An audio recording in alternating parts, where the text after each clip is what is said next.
All right, shalom, shalom. First things first, I want to give honor and praise unto Yahweh, Bahashem, Yahushai, Bahashem Echak said Barak Yahweh, Barak Yahushai, Barak Yahweh, Barak Yahushai, Barak Yahweh, Barak Yahushai, Bahashem Echak. And we give double honor to our apostles and our elders, which apostle elders is a great millstone, which feed us with knowledge, wisdom, and understanding through the spirit and power of Yahweh Yahushai, 2025, which is the oath year of our deliverance and the judgment and the destruction of Esau. Walking to work. We got to get out of nature one good time, man. Nah, just getting my walk in. The Lord want to try to stay fit in the time we come into. You know, our apostles and elders are pushing that same sentiment. And, you know, it's something that in this truth, that's the only time in this truth was the one and only time that, you know, pushed me to try to be healthier. You know, that's why a lot of people don't know that, you know, life comes with this knowledge, wisdom, and understanding, true life. You know, having a solidarity in your spirit allows you to do other things. You know, that's why a lot of these guys in these other groups, they're not healthy. There are a lot of things that go on, but that's not the same. That's not the point of the lesson. Let's jump into it. The title of this lesson is Americans Are Catching Hell, episode 3, if I'm not mistaken, or I'll find the episode, but the main point is Babylonians, Americans are catching hell. Jake, count your blessings. All right. It's jumped on my spirit because we go through our hell and it's the hell we've been going through. It's nothing new. You know, there's going to be some newer things coming down the line with Esau being more oppressive than he was prior. But that's knowing that he has but a short time. But knowing your enemy's going through hell. He's going through the hell that you went through, you know, and he's not used to that. So the best thing in the time we at now is to count your blessings, because the Lord is taking care of you in a way that, guess what, even your enemy in his own land is not being taken care of in such a way. You know, if you got food on your table, however means that may be, and I'm talking to those that are in the knowledge, wisdom, and understanding, count your blessings. You know, don't another day, or if you got a job, guess what, Edomites ain't got jobs. And I'm getting ready to show you that now. You know, Edomites are catching hell. Some of them look like Edomites, but for the sake of the video and how they appear to be Edomites. But we don't know their lineage, because this is not a color thing. This is not a race, or this is not a color discriminative type of thing. It's based on the bloodline. Okay, it's a family bloodline. And those that say that we're off by doing that, look at the elites. The elites of your society, they deal with bloodlines. Going to the Merovingian bloodlines, they deal with their own people, you know. So it's we're not doing anything new. We're just doing it on a low level. And people are talking about us, but the people that run their governments and run their society, they deal with that bloodline exclusively. All right, so let's go ahead and play this. Fair use. This is for educational purposes only, not for monetary gain. Worse than that. So the job growth has slowed down practically across all industries, and this is the beginning of what an economic breakdown looks like. Let me tell you how bad the job market is right now. I got laid off about 36 days ago. Probably 200 applications in. Out of that, probably 25 rejection letters. Signed up at Walmart for a job. Signed with the local Publix, my grocery store, for a job. And also in this video, he says that he's a vet. And the Apocrypha tells you that a man of war that suffers poverty is off. So you're not supposed to be able to go to war and come back from war and you scraping by, or you're damn near homeless. That's not how it's supposed to be. So this man is off on all levels, okay? Because the scriptures, you ask an average Christian about that, or tell them about that scripture, they won't be able to even come back with anything, because they don't know this Bible is very descriptive in how a spirit is supposed to live on this earth, how a society is supposed to live on this earth. A kingdom is supposed to live on this earth. That's why the Lord gave us these rules before we entered into the land of Canaan, because this was a blueprint on how to govern ourselves that would set us apart and make us that holy nation. All right, so let's keep playing. No interviews, no contacts. Out of all the applications I put in, I've had 2 interviews. Been ghosted probably 15 times. Then I decided, well, you know what? I'll do DoorDash. Went to do DoorDash. Couldn't get on in the area. Your zone is full. Can't even do DoorDash. That's how bad it is. I've been aged out 36 days. This is the longest I've ever been without a job ever in my life. 23 years in the military, master's degree, bachelor's, tons of experience. Can't find anything. I'm a recruiter and I work in the life sciences industry. And you see he's trying to do Uber, or he's trying to do Dine Dash or DoorDash, and they wouldn't even allow them to do that because so many people are doing that as supplemental income. You know, I see it all the time. Every time I go into a restaurant, there's somebody coming to pick up an order for DoorDash. It'd be a Burger King, it'd be at little shops here and there, Panera Bread, you know, different places like that. But and these are nice vehicles too. They're not run-of-the-mill vehicles. They're middle class vehicles. There may not be luxury, but I've even seen that too, where those that are driving, you know, they're driving the older Benz, and they got to make that payment, man. So they going back. They have to pick up side gigs. They might have a full-time job, but they have to pick up side gigs like Uber, Lyft, something like that.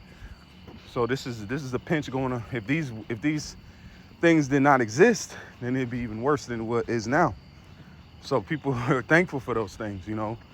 But the Lord is taking care of Jake, wherever they may be, if they're doing those things.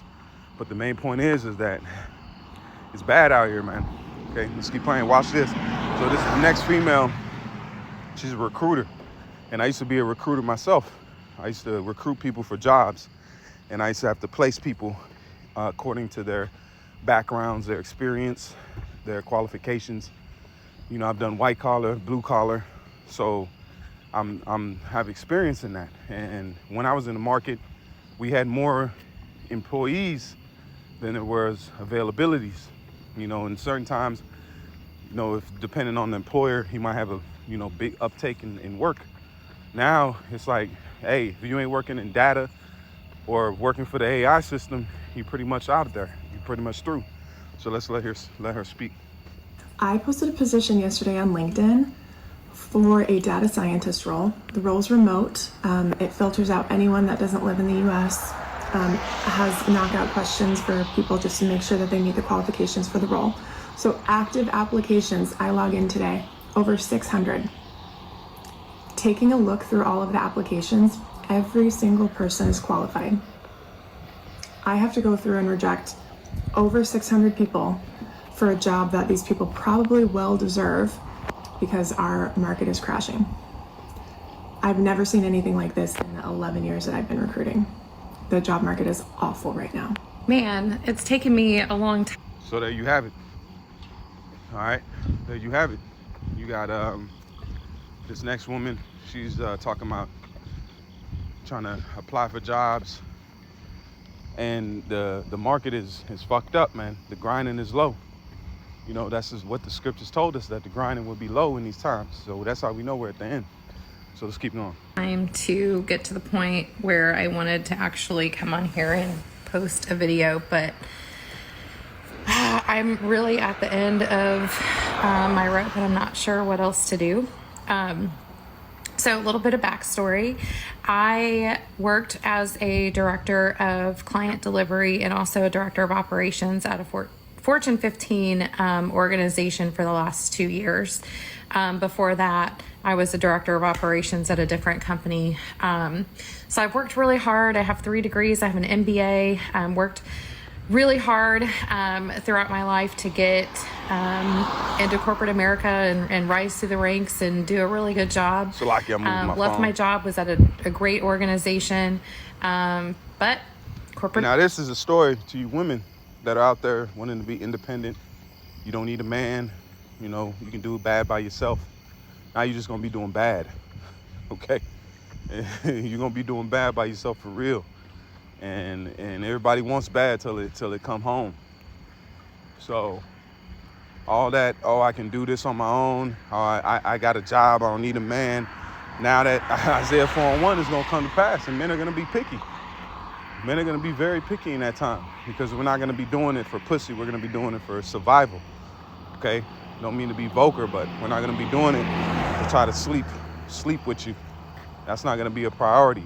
Priority is what can you bring to the table? What skill set do you have? How are you gonna really improve my life and my situation, you know? Because we're not looking, you know, box is good, but if you got it in abundance, you're not worried about that, you know, because that's what's gonna be the base offer. you can have some box, but hey, I got that already. So what are you bringing? Do you got a skill set? Can you sew? Can you clean? Can you do other means? That's why it says they're gonna wear their own peril. Let us be called by thy name, you know? So that's gonna be the spirit that's out here. I want you to, you know, really look at this, because this is a Edomite that got some degrees under her belt and different things like that, but it ain't benefiting at all. It's not benefiting her at all. It's leaving her in a position where, guess what? She's hurt. America, and I was laid off with 136 of my colleagues back in November of 2024. I knew the job market was brutal. I didn't realize it was this brutal. I still have not found employment. I've applied to well over 300 jobs. I've had some interviews. I get to final rounds. It's always somebody else that they go with. So I know that it's not my experience. It's just someone maybe that has more experience than I do. I don't know. But I'm at the point where I've exhausted everything. I'm a single parent, so I'm the only earner. I have exhausted my severance package. I've exhausted my savings. I've exhausted my Fidelity accounts, all of my stock. Everything's gone. I'm down to the last bit to get me through the next few weeks. On top of it, my landlord has told me that he is selling the house that I rent from him that I've been in for the last 3 years. He's selling that at the end of my lease, which is up at the end of August. So if you know anything about renting, you can't go get a new place if you can't show proof of employment. So I'm at a loss. I'm not really sure what to do. I got it. Yeah, it's donezo. You out there. What does it say? The windows are darkened, man. If you can't show proof of employment and you ain't got no income, they ain't gonna let you get into nowhere, especially when everybody else is fighting. So she's a couple moves away from the cold, man, from the proverbial elements. And I ain't talking earth, wind, and fire. Okay, this ain't a band. It's getting real out here, man. You know, but the main point is for you Jakes, you Israelites, count your blessings, man. Okay, because the Lord, if you've been doing what you know doing in the spirit, the Lord has you around certain men, you know, camps. Especially the camp of Great Millstone, man. Brothers, we watch out for each other. But that takes work and takes diligence and takes investment to be able to be at a status where you can be around men that can help you out when that time is there. Okay, these other people don't got that. They might have some family, but it's not like this truth and brotherhood that we have, you know. But the main point is the spirit of Yahweh Shemi Ashad is going to really keep you safe. All right, this is Psalms 103 and verse 2. It says, bless the Lord, O my soul, and forget not his benefits. What's the benefits of this truth? There's benefits in here. That means you're not living undetermined. That's why it says, David said, till I entered into the house of the Lord, and I found rest for my soul. So this truth is rest. You have a gift that has not been given to many, and it's not in the value of this world where you can put tangible wealth, but it is wealth. It's wealth beyond means. That's why the Lord said, thou art rich in Revelation. Okay, it says, thou art rich. Though we be going through our hell and going through ups and downs, that doesn't denounce that we are very wealthy in the spirit. So, Jake, count your blessings. Don't look at these videos and look at your situation and be like, damn, at least you might not be getting paid a lot, but you getting paid. Esau willing to do anything, just like the guy he applied to Walmart. And they did that that was a drop below the bucket, but they know Walmart gets money. So it's not something that they know at least Walmart is a multi-billion-dollar company. Okay? This is Psalms 103 and verse 1 to 10. It says, of David, bless the Lord, O my soul, and all that is within me. That's your whole spirit. Bless his holy name. So you guys talking about you ain't got to praise the name, you off. Okay, you've been off. You know you off. And we're just telling you what it is, but you have to answer for that folly here soon, because you're not going to be taken care of or delivered in the time to come. And it says, bless the Lord, O my soul, and forget not all his benefits. So count your blessings. That's what David was saying. Don't look at what the Lord has done for you. All right. Having a knowledge and wisdom shall be the stability of thy time. That means you have a mind to be able to maintain in the times that we living in. And it says, who forgives all your iniquity, who heals you of your diseases, who redeems your life from the pit. And that's what because this society is a pit. It says, who crowns you with steadfast love and mercy. That means you being solid in the times to come. You're going to have a mindset that you're going to be able to make it through. And that's a blessing. Who satisfies you with good so that your youth is renewed like the eagles. And we're going to mount up with wings as eagles. Okay, Jake is going to be able to fly in these last times. 2 Peter 3:9, the Lord is not slow to fulfill his promise, as some count slowness, but impatient towards you, not wishing that any should perish, but that all should reach repentance. Come back to the knowledge, wisdom, and understanding. Okay, so understand the times that we in now is perilous, man, and it's only going to get worse. You got this racism that's all-time high, prejudice, you know, and they pointing fingers at you, but the Lord is going to take care of us, man. Now is the time to let go of the wheel and let Yahweh Shem Yahshua drive, because he knows the road, man. All right, he knows the beginning from the end, and the time to trust him is now, because it's going to get real skittish out here, man. All right, so with that, it's a call, Lord Yahweh, Ba'ashem Yahushai, Ba'ashem Chak Wadash. Until the next time, I say Shalom, and one out and never keep faith. Shalom.